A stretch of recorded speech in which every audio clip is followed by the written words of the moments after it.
You pick up a burning stick. You carry it to somewhere that is not yet burning. And you drop it. And you wait. This is not an accident. This is the hunt. For 40,000 years, humans watched this happen. They told the story, and were not believed, until scientists counted the eyewitnesses, and ran out of other explanations, and had to write it down. That a bird is using fire as a tool, and birds like you are called firehawks. And it is not just you. It is not rare. It is not a mistake. 3 different species do this, again and again.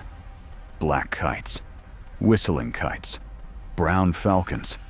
None of you are large. None of you are famous. All of you have learned something that was supposed to be uniquely human. You see the smoke, and you move toward it. Not away, toward. Because fire does not threaten you. Fire works for you. At the fire front, everything hidden in the grass comes running out. Lizards, snakes, rodents, insects.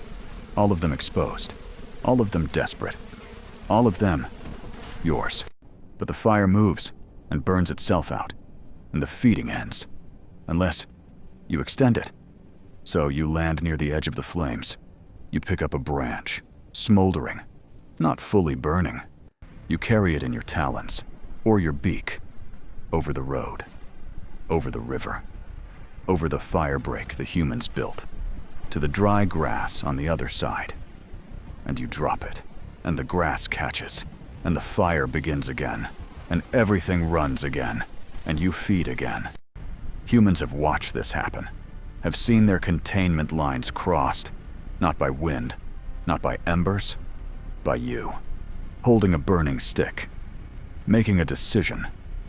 One observer described watching a bird like you carry a smoldering branch half a mile, drop it in dry grass, and then wait, with others, for the prey to scatter. You do not do this alone. Sometimes hundreds gather at a fire front. Some spread the flames. Some position themselves downwind, ready for what the fire sends toward them. This is not instinct. This is learned. This is one bird watching another and remembering. Because the young ones follow the old ones to the smoke and watch and remember. And this is where it changes everything. Because accepting this means accepting that the thing humans built their identity around, the control of fire, was never only theirs. You rise toward the smoke. You find the edge. You pick up what is burning, and you carry it to where the grass is still waiting, still dry enough. And you let go. And you watch the world remake itself into a meal